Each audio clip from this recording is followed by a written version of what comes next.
Welcome to Restoration. We are so glad you're here today. Please join us for a time of worship.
came down and set me free. I am yours, I am forever yours. Mountain high or valley low, I sing out, remind my soul that I am yours, I am forever yours. When my heart is filled with hope and every promise comes my way, when I feel your hands of grace rest upon me, staying desperate for you, God, staying humbled at your feet, I will lift these hands in praise, I will believe, oh, and I'll remind myself of all that you've done, and the life I had because of your Son. The love came down and rescued me. Love came down and set me free. I am yours, I am forever yours.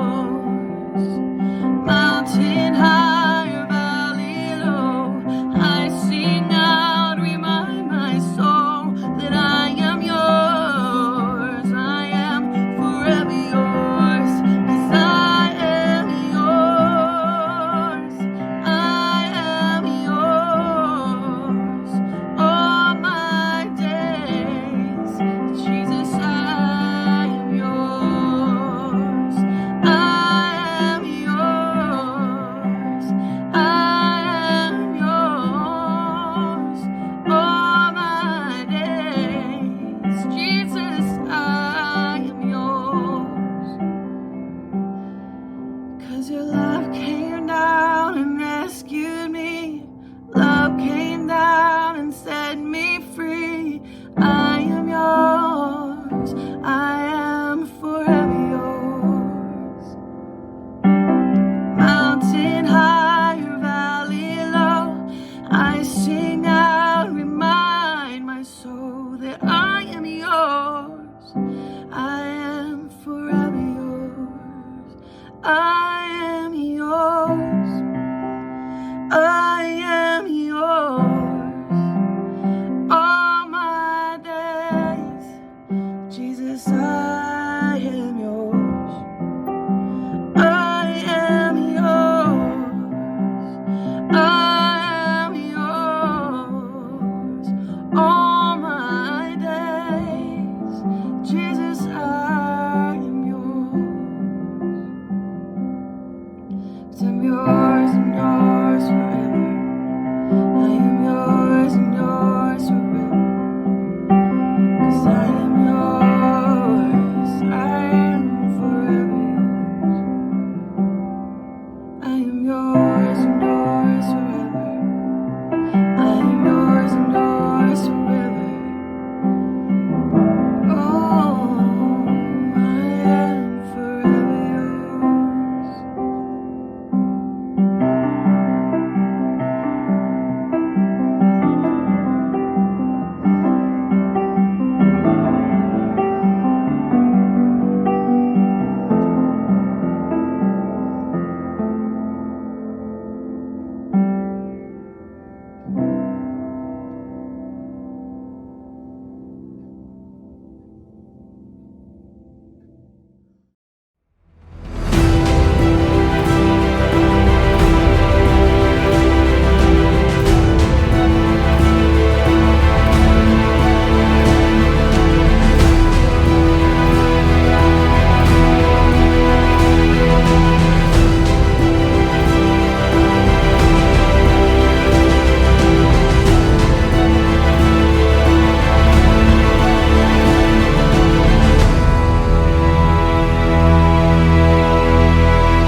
The date was June 30th, 1859. And Charles Blondin, a famous tightrope artist, was preparing to walk across the Niagara Gorge on a tightrope. The gorge is the big area that collects water underneath the Niagara Falls, and he was utilizing an 1,100-foot rope that was 160 feet above the water. And of course, he did it successfully. And he didn't want to just do it once. He began to walk across the tightrope several times throughout his life. And every time he added some new element to make it more exciting. He added theatrics to what he was doing. So one time he did it, he was blindfolded. Another time he did it in a sack. My favorite is he went halfway across the Niagara Falls, sat down, cooked himself an omelet and ate it, and then got up and completed his journey. He did it on stilts one time.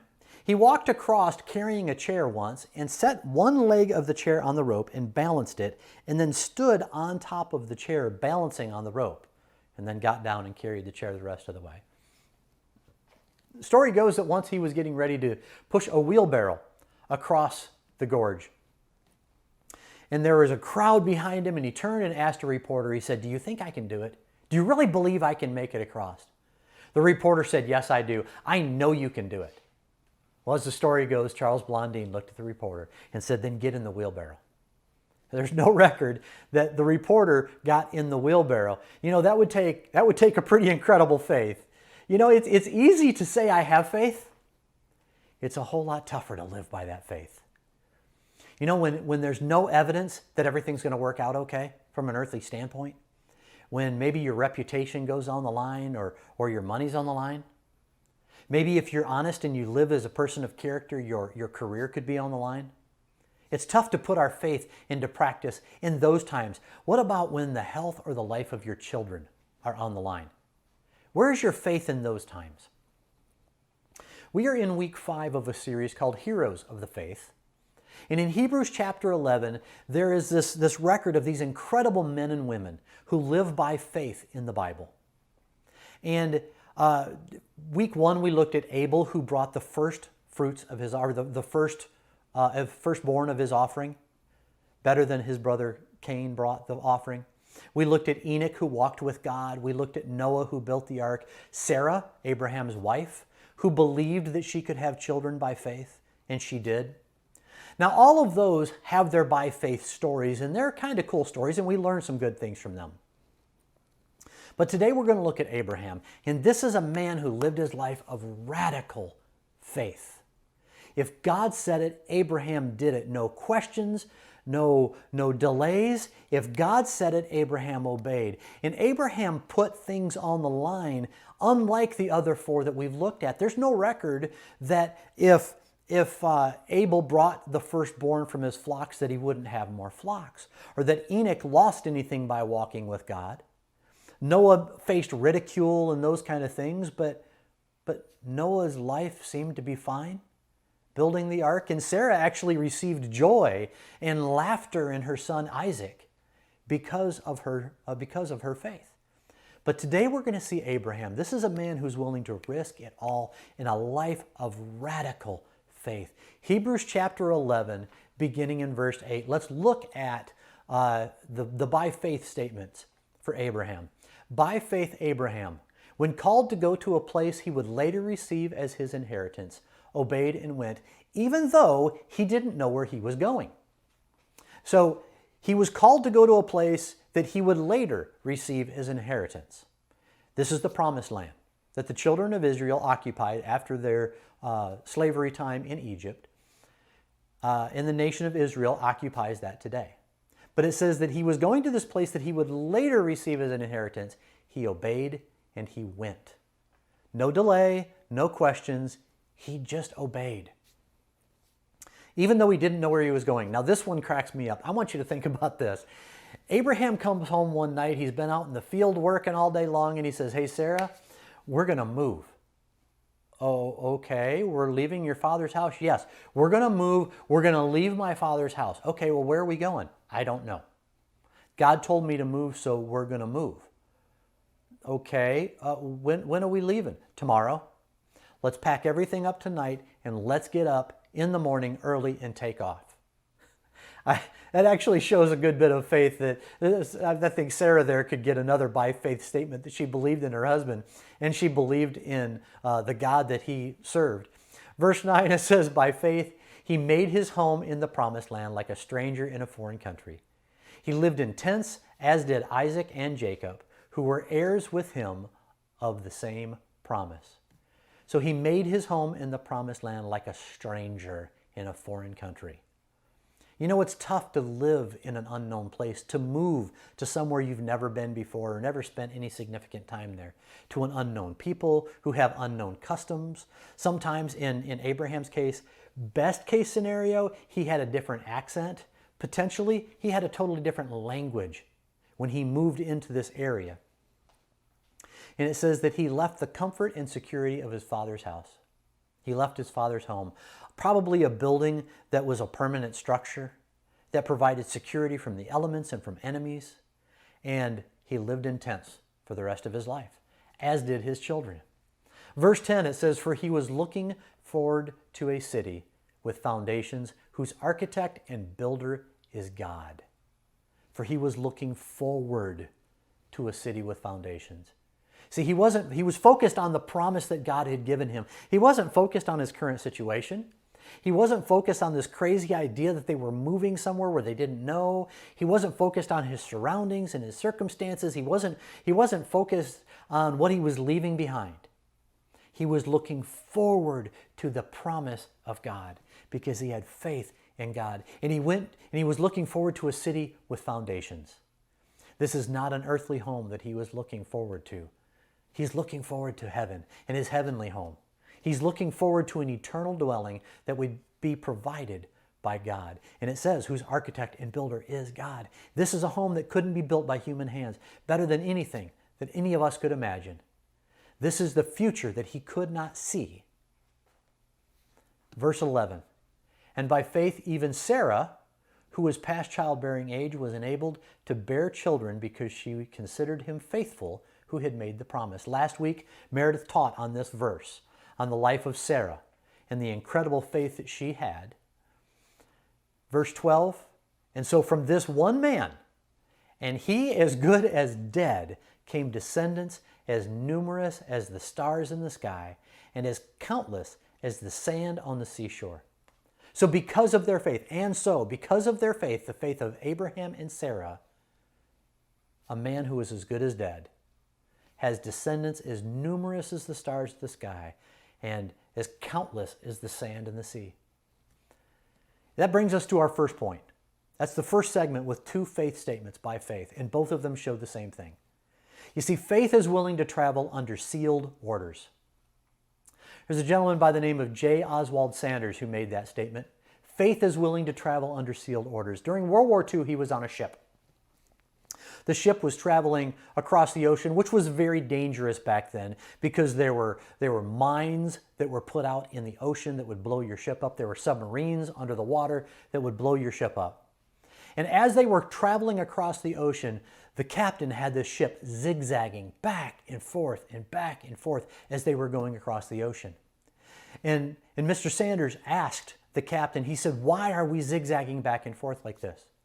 The captain responded, in the interest of safety, we are traveling under sealed orders and following the course laid out by my superiors in whom I have complete confidence.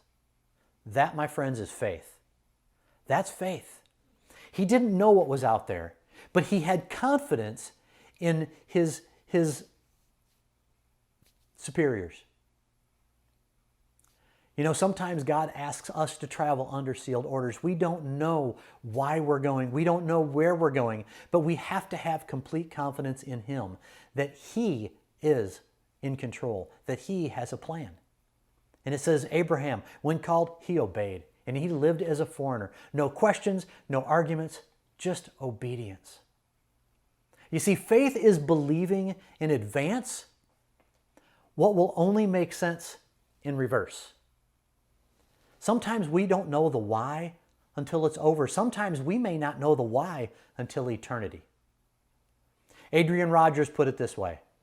He says, who knows what marvelous opportunity God has waiting for you if you are sensitive enough to listen to what the Holy Spirit is saying to you right now. Don't say, show me what you want me to do, then I'll decide whether or not I do it. Instead, we need to say, I will do it whatever it is. You tell me. If you explain it, fine. If you don't explain it, fine, but God, I am willing to do it. I just finished the book Dangerous Prayers by Craig Groeschel. And in this book, he tells a story about a man who comes up to the pastor after church one Sunday. And he says, Pastor, I want you to know that my answer is yes. Now, what's the question? Well, the pastor looked confused because he wasn't sure where that was coming from, kind of felt sorry for the guy, and just nodded and shook his hand and said thank you, and the man left. Well, the following week, second week in a row, the man came up and he says, Pastor, I want you to know that my answer is yes. Now, what's the question? And again, he thought, this is rather odd. I don't understand this, but there's a line of people, so he shakes his hand, tells him thank you, and the man walks away. Well, the third week, the man comes up and he says, Pastor, I want you to know that my answer is yes. Now, what's the question? Well, the pastor was prepared this time. And since there was a long line, he didn't want to delay the line, so he said, hey, Matt, can we have coffee later this week? He said, absolutely. Pastor, I told you that no matter, my answer is yes. What's the question? We'll have coffee. So they got together that Tuesday morning. And as they were sitting to have coffee, Matt carefully began to speak. He said, I was not always the man that I am today. I did a lot of bad things in my life, hurt a lot of people. I was addicted to alcohol, pornography, and gambling. These addictions ruled my life. I betrayed my wife, crushed my children, caused so much pain. At this, he began to choke up. Pastor could see the tears forming in the man's eyes. Now, the pastor assumed that the tears were there because of the pain and the regret. And then Matt said, but I am thankful now for those low times, because that's what helped me to be open to Christ. You see, when I hit bottom, a friend invited me to church, and that's when I heard you preach about the grace of Christ. When Matt said the word Christ, the tears started to flow, and Matt continued telling his story without even trying to hide his obvious emotion. At first, I just listened, not sure if I could believe if it was true for me. But after a few months, I invited Christ into my life, and he changed me. By this time, both the pastor and he are crying. They're crying. And then he said, Pastor, that's why I want you to know that my answer to you is always yes. Because of how Jesus changed my life through our church, I will always be available to him and to you. If you ask me to mow the church yard, I will be honored to do it. If you need money to help a single mom, I will give without hesitation. If you need someone to drive a widow to church, I'm your driver. Pastor, I want you to know that my answer is yes. Just let me know the question. That is the heart of a man that God can use. Are we willing to live with that kind of faith? Are we willing to say yes before we even know the question? Are you ready to risk everything for God and live with a radical faith? Are you willing to trust an unknown future to a known God? Are you willing to live with a radical faith? If you are, I want you to be ready, because it's not going to be easy. It won't always make sense. There will be times when you don't have answers. There are times when you will have more questions than you have answers. And I guarantee you it will stretch you. But it's worth it. And faith is willing to travel under sealed orders, even when we don't have the answers. We are still willing to obey and go when God calls us. Now drop down to verse 17 of chapter 11, and we see the third by faith statement of Abraham. It says, by faith Abraham, when God tested him, offered Isaac as a sacrifice. He who had embraced the promises was about to sacrifice his one and only son, even though God had said to him, it is through Isaac that your offspring will be reckoned. It says when God tested him. Now this word tested here is used 22 times in the New Testament. And it means to be tempted. It's the same word that is used when Satan drew Jesus out into the wilderness for 40 days and he tempted him. But God did not tempt Abraham. He tested Abraham's faith. And what did he do in response? He offered Isaac as a sacrifice. Abraham was ready to offer his son as a burnt offering. And he had embraced the promise of God, And he believed that God would fulfill that promise through his son, Isaac. And yet he was about to sacrifice that son, his one and only son. And even though God had said to him, it's through Isaac that your offspring will be reckoned, you talk about faith. That's some faith right there. That is a radical faith. He was ready to take the life of his only child, the one that God had promised, I will provide you descendants through this child. And here is where Abraham's faith comes in. Verse 19. Abraham reasoned that God could even raise the dead. And so in a manner of speaking, he did raise Isaac back from the dead. You see, Abraham believed that no matter what happened, he believed that God would fulfill that promise through Isaac. And so he believed that God could even raise the dead. If he ended up killing Isaac, God could raise the dead. And in a manner of speaking, he did raise the dead. We're going to see the story about how this happens here, but I mean, think about this. Isaac is tied and bound on the altar, ready to go. Abraham has the knife in his hand. He's ready to sacrifice him. He was as good as dead, but God saved him. In Genesis chapter 2 is where we see this, verses 1 through 14. Genesis chapter 2, verse 1, it starts out. It says, sometime later God tested Abraham and said, Abraham, here I am, he replied. Then God said, take your son, your only son whom you love, Isaac, and go to the region of Moriah. Sacrifice him there as a burnt offering on a mountain I will show you. Wow. I mean, I don't know about you, but if I heard this, if I were listening to this and I heard, hey, Rob, yeah? I want you to sacrifice your only son. I'd go, I'm sorry. What's that? What's that, Lord? Lord, you know, that's what the pagans around us do. You know, they offer their children to their false gods. You really can't be serious right now. There's no record of that. There's no record of that. He didn't question God. He obeyed. I'm guessing he didn't tell Sarah about this because I think Sarah would have said, you ain't going. But you never know. Verse 3, early the next morning, Abraham got up and loaded his donkey. He took with him 2 of his servants and his son Isaac. When he had cut enough wood for the burnt offering, he set out for the place God had told him about. He didn't delay. Early the next morning, he got up. He loaded everything up, and he set out to the place that God had told him about. On the 3rd day, Abraham looked up and saw the place in the distance. He said to his servants, stay here with the donkey while I go with the boy over there. We will go worship, and then we will come back to you. This is the first time the word worship is used in the Bible. And he says, we are going to go over there and worship, and then we will come back to you. See, he believed. He believed that Isaac would be saved. He had faith. Hebrews 11:19 tells us that he believed that because he believed that God could have raised Isaac from the dead. Verse 6, Abraham took the wood for the burnt offering and placed it on his son Isaac. And he himself carried the fire and the knife. As the 2 of them went together, Isaac spoke up and said to his father Abraham, Father? Yes, my son, Abraham replied. The fire and the wood are here, Isaac said, but where is the lamb for the burnt offering? Okay, so Isaac's no dummy here. He sees, okay, we've got the wood, we've got the fire, we've got the knife. Dad, I've been through this before. We've done sacrifices before. Where's the most important part? The actual sacrifice. Abraham answered him. He said, God himself will provide the lamb for the burnt offering, my son. And the 2 of them went on together. God will provide. God will provide. The word provide there in Hebrew, it means to see or to look at or inspect, to perceive or to consider.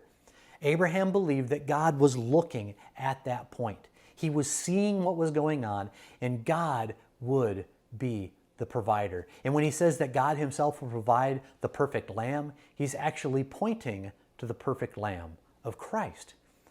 Interestingly enough, the mountain range of Moriah is the same range that Jesus was crucified on the cross.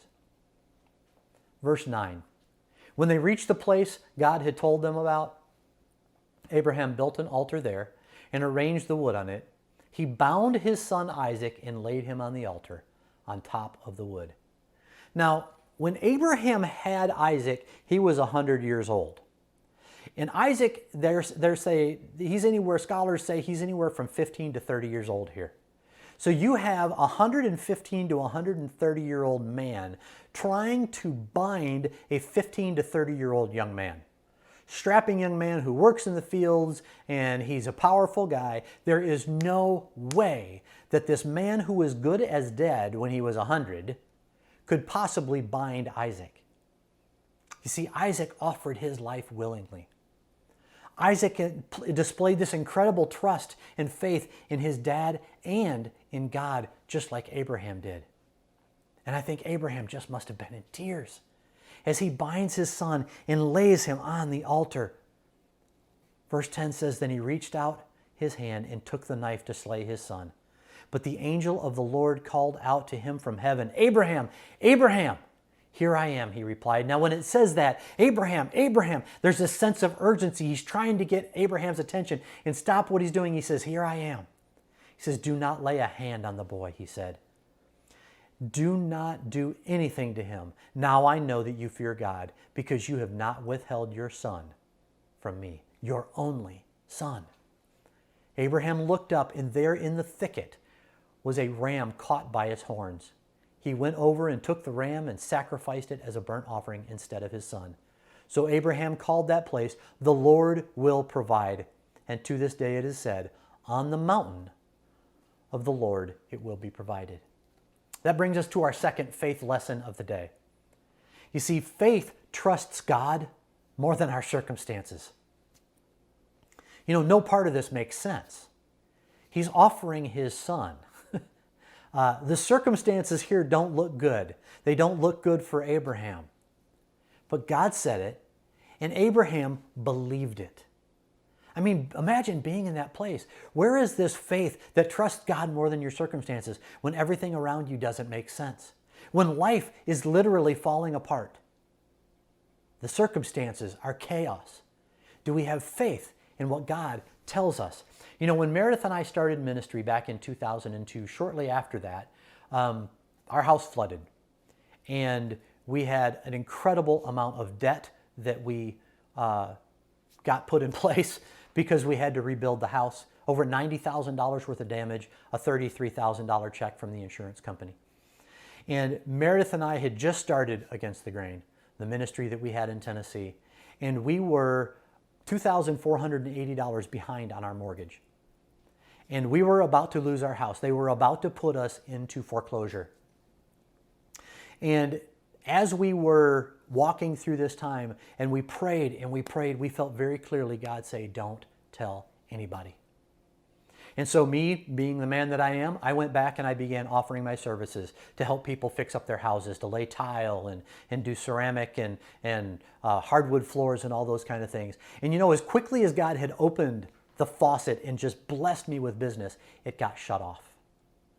I had one customer, I went to their house, they were a referral, they had heard so much about me. "Rob, thank you for coming, this is great. I did all the measurements, I gave them the price, this is awesome, we'll call you in the morning." I called the next afternoon because I hadn't heard from them.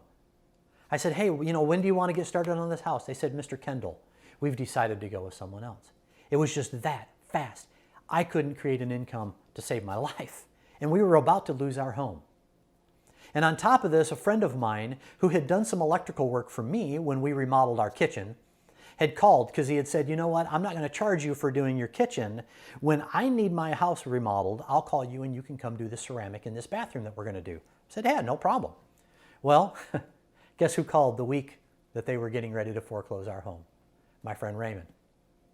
So as I am on the floor in Raymond's house, laying ceramic tile for free, it was on a Friday at 4 o'clock Eastern time, or Central time, 5 o'clock Eastern time. They were going to begin the foreclosure process that evening. And as I am laying this tile, praying and crying as I'm there, I get a phone call from Meredith. I said, "Hey, what's going on?" She said, "Hey, you're not going to believe this." I said, "What?" She said, "I got a phone call that somebody dropped something off at the church for us." Now that wasn't uncommon, People would bring things to the church. We had a ministry to single mothers, so they would bring diapers, they would bring baby food and bottles and clothes for women to go to interviews with and that kind of thing. And she showed up at the church, and she didn't see anything. She thought she would see stuff laying by the front door, so she stuck her head in the secretary's office. She said, "Hey, you called and said somebody dropped something off?" She said, "Yeah." And she opens the drawer and hands her an envelope. Inside that envelope were 25 $100 bills. We needed $2,480 to make the payment. Meredith called, she took it to the bank, she deposited it, and because it was cash, it instantly hit our account. She was able to call the bank in New York and make the payment with our check card. God provided an extra 20 so we could have gas in the car. You know, that's one of those times that we can look back on now in our lives and we can go, wow, God, you can provide.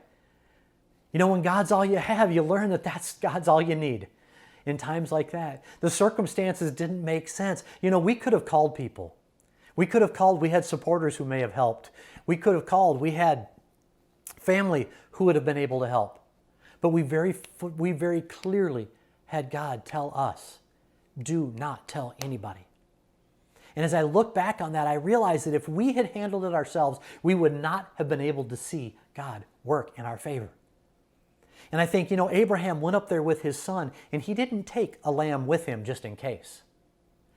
And I think that whole scenario that happened there, it had nothing to do with God testing Abraham's faith to see if Abraham would be faithful. God knew Abraham would be faithful. He did that so Abraham could look back on that point later in life and know that God is faithful. That we can look back on that point and know that God is faithful. Looking back on that day when that money came in for us, that gives us strength when things don't make sense. When things around us are crazy, we can look back on that moment. When I think about, man, you know how easy it would be for us to move back to Tennessee, where we've got family and we've got friends, and I could go to Merides and get my blueberry-filled pastry and my coffee. I can look back on that moment and other moments like that God has given us, that give us hope, that let us know that God is in control. God is in charge. God has a plan, and He will provide. You see, our job is to walk by faith, like Abraham. You know, we are often called to walk or to travel under sealed orders, where we don't have the answers and we don't know what's going on, where there are more questions than answers in our lives. That's when we have to have faith that God has a plan for His glory and for our good. And faith, that's when we trust God more than the circumstances around us. I think of that, I think probably one of the greatest examples of that is Peter. Peter's in the boat, he sees Jesus walking on water, and he says, "Jesus, if that's really you, you call me out on the water." And Jesus says, "Walk to me, come to me." And Peter steps out of the boat and begins walking across the water. He's not looking at the waves around him, he's focused on Jesus. And when he does start to get distracted with the waves that are crashing around him and the craziness that's going on in the sea, he begins to sink. And when he focuses back on Jesus and Jesus grabs him and pulls him up. That's a reminder to me every day that if I want to walk on water, if I want to do incredible, miraculous, courageous things for God, we've got to be willing to get out of the boat. And it takes that radical faith for us to get out of the boat. Are you willing to risk it? Are you willing to live in that moment? Are you willing to live in a way that God can use you? Craig Groeschel ends the chapter in that book with this statement. He says, "Are you willing to have this prayer? Lord, take my eyes, my mind, my mouth, my ears, my heart, my hands, and my feet, and guide me toward your will. I trust you, God." My answer is yes. Now, what's the question? Are we willing to live with that kind of faith? Let's pray. Oh, Lord, thank you. Thank you for these heroes of the faith that give us the encouragement to walk faithfully for you when things don't make sense, when we don't have the answers, when we're walking into the unknown, that we can trust you as our known God, and we can go with you Lord, help us to live these lives of radical faith for you. And help us to have that faith every single day, not out of our mouths, but out of our lives in the way we live. In Jesus' name, amen. If you have the elements, why don't you get those ready right now, and we're going to prepare for a time of communion.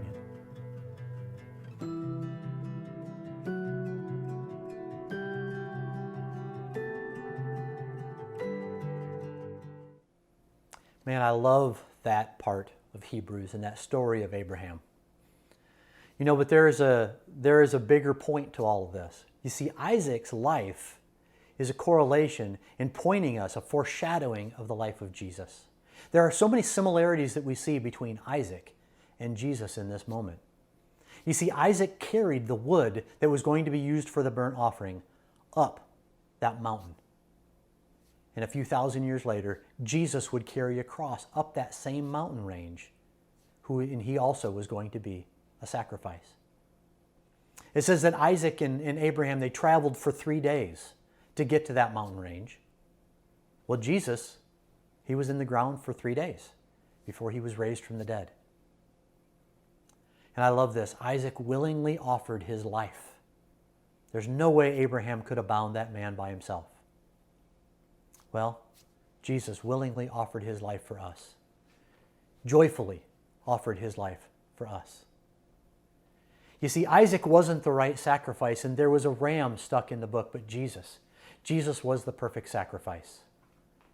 Jesus was the sacrifice for us, and that's where our faith comes from. Jesus is the pioneer and the perfecter of our faith, and he is the ultimate sacrifice for us. And each week at Restoration, we do communion. The bread represents his body that was broken for us, and the blood represents the juice represents his blood that was shed for us. Take your communion in remembrance of him.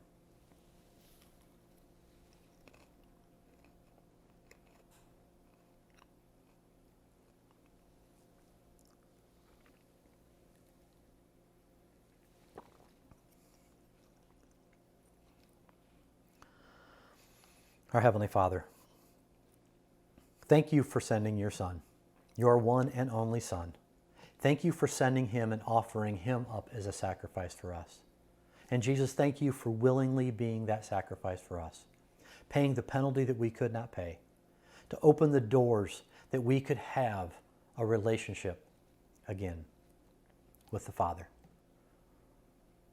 Lord, use us this week.